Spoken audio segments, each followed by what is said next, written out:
इथे एका भांड्यात 2 छोटे चमचे तेल घेतलंय। तेल गरम झाल्यानंतर त्यात अर्धा चमचा जिरं टाकून घेतलं, थोडासा हिंग टाकून घेतला। आता याच्यात शेवग्याच्या शेंगा टाकून घ्यायच्या आहेत। तर ह्या शेवग्याच्या शेंगा मी स्वच्छ धुवून चिरून घेतल्यात आणि त्याचं साल काढून घेतलंय। आता ह्या शेवग्याच्या शेंगा या तेलामध्ये आपल्याला छान परतून घ्यायच्या आहेत। हे पहा, शेवग्याच्या शेंगा छान परतून झालेल्या आहेत। आता याच्यात 1 ते 1.5 ग्लास किंवा ह्या शेंगा बुडतील इतपत पाणी टाकायचं आणि ह्या शेंगा आपल्याला आता छान शिजवून घ्यायच्या आहेत। तर हे पहा, 5 ते 7 मिनिटांनंतर आपल्या ज्या शेवग्याच्या शेंगा आहेत त्या अगदी छान शिजलेल्या आहेत। आता आपण या भाजीसाठीचं वाटण बनवून घेऊ। वाटण बनवण्यासाठी इथे मी एका कढईमध्ये 2 छोटे चमचे तेल घेतलंय। त्यात 2 मोठे कांदे उभे चिरून आपल्याला टाकून घ्यायचे आहेत। आता हे कांदे आपल्याला अगदी छान भाजून घ्यायचे आहेत। हे कांदे आपल्याला थोडेसे काळपट होतील इथपर्यंत भाजायचे। हे पहा, तुम्ही बघू शकताय कांदे इथे अगदी चांगले भाजून झालेले आहेत। आता याच्यात लसूण टाकून घ्यायचं आहे आणि आलं टाकून घ्यायचं आहे। तर इथे मी अर्धा इंच आल्याचा तुकडा टाकून घेतलेला आहे आणि 7 ते 8 लसणाच्या पाकळ्या टाकून घेतल्या आहेत। आता फक्त मिनिटभर आपल्याला हे परतून घ्यायचं आहे। आता खूप जास्त भाजायची गरज नाही आहे, आपले कांदे ऑलरेडी खूप छान भाजून झालेले आहेत। तर मिनिटभर हे भाजून घेतल्यानंतर हे सगळं मी बाजूला काढून घेते। आता ह्याच कढईमध्ये अर्धी वाटी खोबऱ्याचे काप घेतले। हे खोबऱ्याचे काप आपल्याला मंद गॅसवरती फक्त 1 ते 1.5 मिनिटं भाजून घ्यायचे, खूप जास्त भाजायचे नाही आहेत। हे पहा, तुम्ही बघू शकताय खोबऱ्याचे काप आता छान भाजून झालेत। गॅस बंद करू आणि याच्यात 1 चमचा तीळ टाकून घेऊ। आता हे तीळ सुद्धा आपल्याला ह्या खोबऱ्यासोबत अगदी थोडेसे परतून घ्यायचे आहेत। साधारण 10-20 सेकंद फक्त हे मी परतून घेतले आणि लगेचच हे बाजूला काढून घेतले। आता हे सगळे जिन्नस थंड झाल्यानंतर आपल्याला मिक्सरच्या भांड्यात काढून घ्यायचे आहेत। अगदी व्यवस्थित थंड होऊ द्यायचे आणि त्यानंतरच हे मिक्सरच्या भांड्यात काढून घ्यायचे। त्यानंतर याच्यात थोडीशी कोथिंबीर टाकून घेतली आहे आणि अगदी थोडंसं म्हणजे पाव कप एवढं पाणी टाकून घेतलंय। हे मिक्सरमधनं आपल्याला चांगलं बारीक असं वाटून घ्यायचं आहे।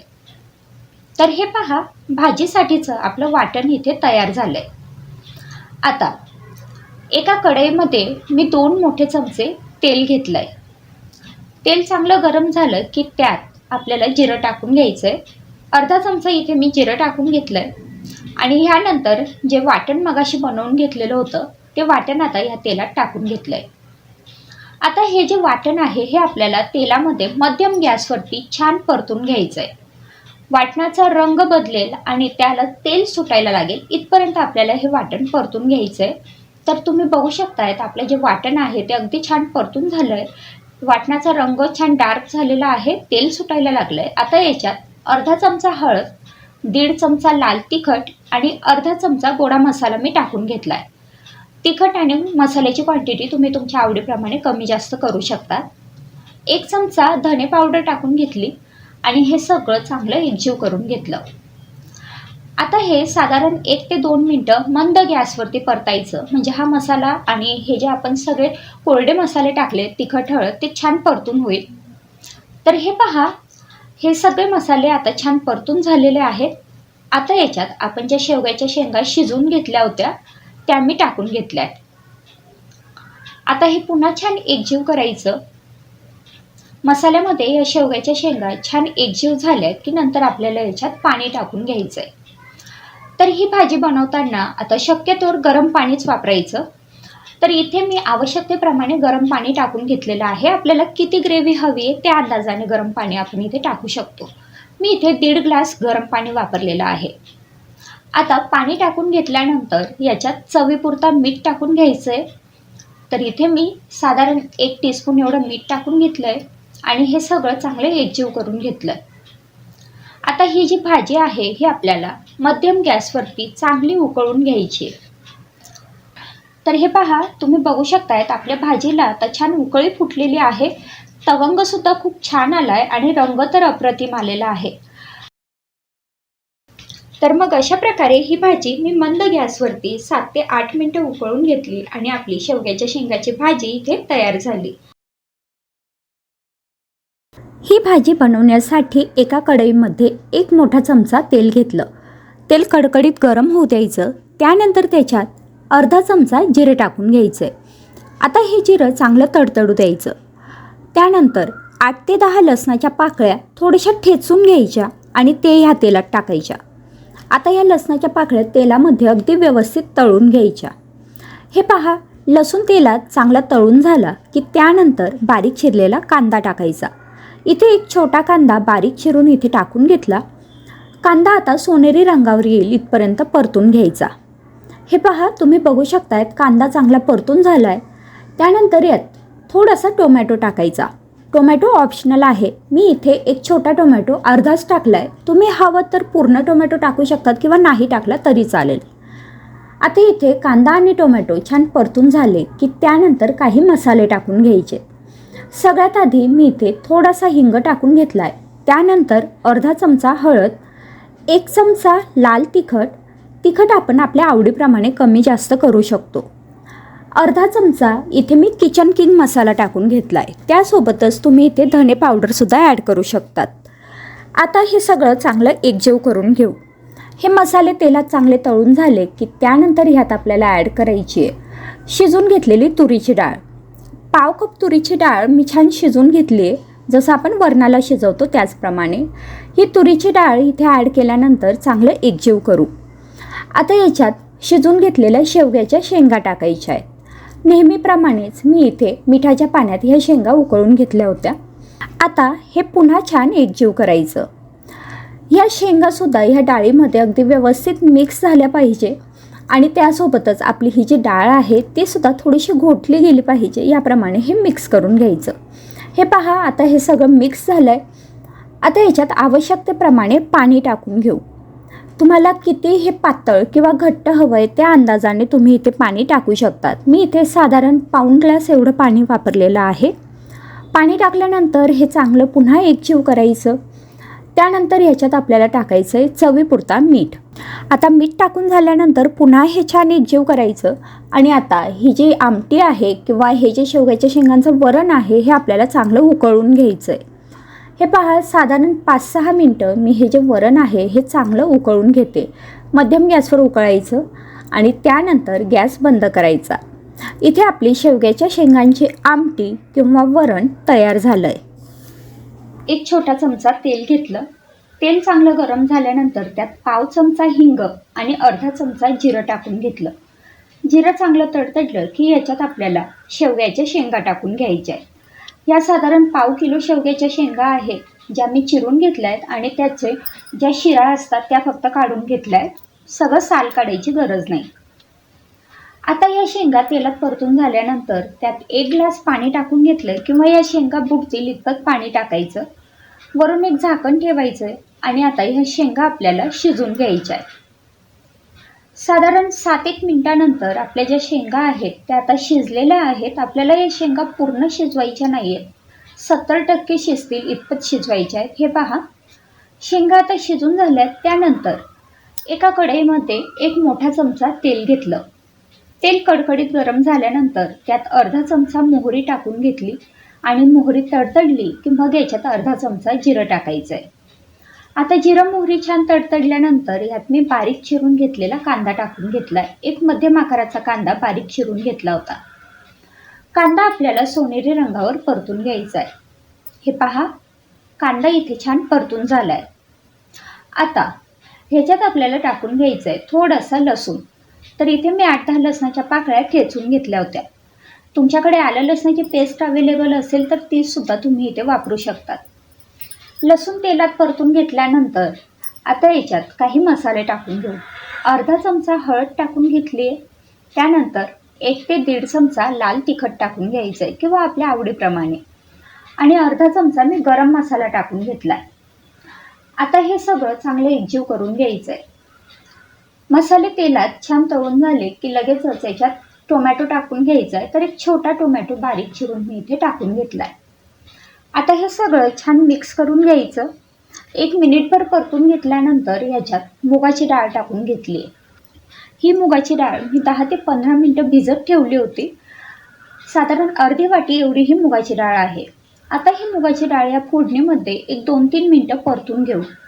हे पहा 2-3 मिनटं मुगाची डाळ फोडणीत परतून घेतल्यानंतर त्याच्यात आपण ज्या शेवग्याच्या शेंगा शिजवून घेतल्या होत्या त्या टाकून घेतल्या आणि हे छान एकजीव करून घेतलं आहे.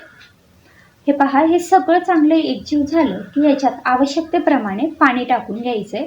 आपल्याला किती आमटी हवी आहे किंवा ही भाजी जर आपल्याला सुकी हवी असेल तर फक्त डाळ शिजेल इतपत पाणी टाकायचं आहे. तर इथे मी 1 ग्लास पाणी टाकून घेतलेलं आहे. त्यासोबतच चवीपुरता मीठ टाकून घ्यायचं आहे आणि आता ही जी भाजी आहे ही आपल्याला एकजीव करून घ्यायची आहे. हे पहा हे सगळं छान एकजीव झालं की आता मध्यम गॅसवरती ही भाजी आपल्याला 5 ते 7 मिनटं शिजवून घ्यायची आहे. म्हणजे शेंगाही छान शिजतील आणि मुगाची डाळही छान शिजेल. इथे 5 मिनिटानंतर आपली जी भाजी आहे ही आता बऱ्यापैकी छान शिजलेली आहे. आता याच्यावर मी कोथिंबीर टाकून घेतली आहे आणि पुन्हा ही भाजी 2 मिनटं फक्त शिजवून घेणार आहे. तर अशा प्रकारे सोमवारसाठीची ही शेवग्याच्या शेंगांची मुगाची डाळ घातलेली भाजी तयार झाली आहे. ही भाजी बनवण्यासाठी सगळ्यात आधी आपण शेंगा शिजवून घेऊ. शेंगा शिजवण्यासाठी थोडंसं तेल घेतलं आहे. त्यात जिरं, हिंग आणि हळद टाकून घेतली आहे. आता याच्यात चिरून घेतलेल्या आणि थोडंसं साल काढून घेतलेल्या शेंगा स्वच्छ धुवून मी टाकून घेतल्या. हे छान एकजीव करायचं आहे आणि त्यानंतर आपल्याला याच्यात पाणी टाकून घ्यायचं आहे आणि ह्या शेंगा आपल्याला छान शिजवून घ्यायच्या आहेत. आता या शेंगा शिजत आहेत तोपर्यंत एका कढईमध्ये मी थोडंसं तेल घेतलं आहे. याच्यात उभा चिरून घेतलेला कांदा टाकून घेतला आहे. तर साधारण 2 मोठे कांदे उभे चिरून मी इथे टाकून घेतले. हे कांदे आता छान परतून घ्यायचे आणि छान भाजून घ्यायचे. अशा पद्धतीने कांदा छान भाजून झाला आहे. आता याच्यात 4 ते 5 लसणाच्या पाकळ्या आणि थोडंसं आलं टाकून घेतलं आहे. त्यासोबतच साधारण अर्धी वाटी खोबऱ्याचे काप मी इथे टाकून घेतले आणि हे सगळं छान परतून घेते. हे सगळं छान भाजून झालं की त्याच्यातच आपल्याला कोथिंबीर टाकून घ्यायची आहे. अर्धा चमचा हळद, 2 चमचे लाल तिखट, पाऊण चमचा गरम मसाला आणि थोडासा कढीपत्ता. अशा पद्धतीने हे सगळं मी एकजीव करून घेतलं आहे आणि हे मिक्सरमधनं आपल्याला बारीक वाटून घ्यायचं आहे. त्यानंतर एका कढईमध्ये 2 चमचे तेल घेतलं आहे आणि ह्या तेलामध्ये आपण जे वाटण बनवून घेतलं होतं ते टाकून घेतलं आहे. आता या तेलामध्ये हे वाटण आपल्याला छान परतून घ्यायचं आहे. जोपर्यंत वाटण व्यवस्थित भाजलं जात नाही, त्याचा रंग बदलत नाही, तोपर्यंत आपल्याला हे परतून घ्यायचं आहे.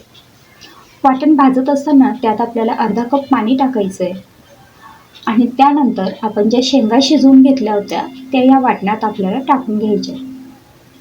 आता याच्यात 1 ते 1.5 ग्लास किंवा आपल्या आवडीप्रमाणे पाणी टाकून घ्यायचं आहे. त्यानंतर मीठ टाकून घ्यायचं आहे आणि हे सगळं आपल्याला 5 ते 10 मिनटं शिजवून घ्यायचं आहे किंवा ही भाजी थोडीशी घट्ट होईल इथपर्यंत उकळून घ्यायचं आहे. अशा पद्धतीने शेवग्याच्या शेंगांची भाजी इथे तयार झाली. ही आमटी बनवण्यासाठी एका भांड्यात 1 छोटा चमचा तेल घेतलं. तेल गरम झाल्यानंतर त्यात पाव चमचा जिरं टाकायचं, थोडंसं हिंग टाकायचं आहे आणि आता याच्यात शेवग्याच्या शेंगा टाकून घ्यायच्या आहेत. इथे पाव किलो शेवग्याच्या शेंगा मी अशा चिरून घेतल्या आणि त्याचं जे साल आहे ते थोडंसं काढून घेतलं आहे. या ताज्या शेंगा आहेत त्यामुळे हे पूर्ण साल काढलेलं नाही आहे. आता हे छान एकजीव करायचं. ह्या तेलामध्ये हाय फ्लेमवरतीच छान एकजीव करायचं. त्यानंतर याच्यात पाणी टाकायचं आहे. तर इथे 1 ग्लास पाणी टाकून घेतलं किंवा मग ह्या शेंगा बुडतील इतपत पाणी टाकायचं. चवीपुरता मीठ टाकायचं आहे आणि पुन्हा हे छान एकजीव करून घ्यायचं. मीठ आपण इथे थोडं कमी टाकलं आहे कारण भाजीला फोडणी देताना सुद्धा आपण मिठाचा वापर करणार आहोत. आता याच्यावर झाकण ठेवलं आणि आता ह्या शेंगा आपल्याला शिजवून घ्यायच्या आहेत. शेंगा व्यवस्थित शिजल्या आहेत. आता आपण फोडणी बनवून घेऊ. त्यासाठी कढईमध्ये 2 छोटे चमचे तेल घेतलं. तेल चांगलं गरम झाल्यानंतर त्यात 1 चमचा जिरं टाकून घेतलं. आता जिरं छान तडतडलं की लगेच याच्यात अर्धा चमचा हळद, त्यासोबतच 1 चमचा लाल तिखट टाकायचं आहे आणि अर्धा चमचा काश्मीरी लाल तिखट टाकून घेतलं आहे. तुम्ही हवं तर इथे मसालेसुद्धा वापरू शकतात. गरम मसाला म्हणा किंवा मग तुम्हाला हवा तो मसाला इथे ॲड करू शकतात. त्यानंतर ज्या शेंगा आपण शिजवून घेतल्या होत्या त्या शेंगा याच्यात ॲड करायच्या आणि हे चांगलं एकजीव करून घ्यायचं. आता याच्यातसुद्धा आपल्याला गरम पाणी ॲड करायचं आहे. तर आपल्याला किती आमटी हवी आहे त्या अंदाजाने गरम पाणी इथे आपण टाकू शकतो. मी इथे 1.5 ग्लास गरम पाणी टाकून घेतलं आहे. गरम पाणी टाकल्यानंतर हे सगळं चांगलं एकजीव करायचं. पुन्हा थोडंसं मीठ टाकून घ्यायचं आहे. आता इथे मी थोडी कोथिंबीर चिरून घेतली आहे. बारीक चिरलेली कोथिंबीर टाकायची. तुम्हाला हवं तर टोमॅटोचा सुद्धा तुम्ही इथे वापर करू शकतात. हे सगळं चांगलं एकजीव केलं. आता या भाजीला उकळी येऊ द्यायची. तर हे पहा, भाजी उकळलेली आहे. शेंगा आधीच शिजल्या होत्या, त्यामुळे जास्त शिजवायची गरज नाही आहे. भाजीला उकळी आली की लगेच याच्यात आपल्याला शेंगदाण्याचा कूट टाकायचा आहे. तर इथे मी 2 चमचे शेंगदाण्याचा कूट टाकून घेतला आहे. 2 किंवा 3 चमचे आपल्या आवडीप्रमाणे आपण इथे हा शेंगदाण्याचा कूट ॲड करू शकतो. आपल्याला किती घट्ट भाजी हवी आहे किंवा किती पातळ हवी आहे त्या अंदाजाने. शेंगदाण्याचा कूट टाकल्यानंतर हे पुन्हा छान एकजीव केलं. आता गॅसची फ्लेम लो करायची आणि लो फ्लेमवरतीच आपल्याला ही जी भाजी आहे ती 5 मिनटं छान उकळून घ्यायची. म्हणजे ही भाजीसुद्धा छान घट्ट होईल आणि हा जो शेंगदाण्याचा कूट किंवा मसाल्याचा जो अर्क आहे हा शेंगांमध्ये उतरेल. तर हे पहा, साधारण 5 मिनटं मंद गॅसवरती भाजी उकळून घेतली. भाजी आता छान घट्ट झालेली आहे, तुम्ही बघू शकताय. आणि अशा पद्धतीने आपली ही शेवग्याच्या शेंगांची जी आमटी आहे कांदा लसूण न वापरता इथे तयार झाली आहे.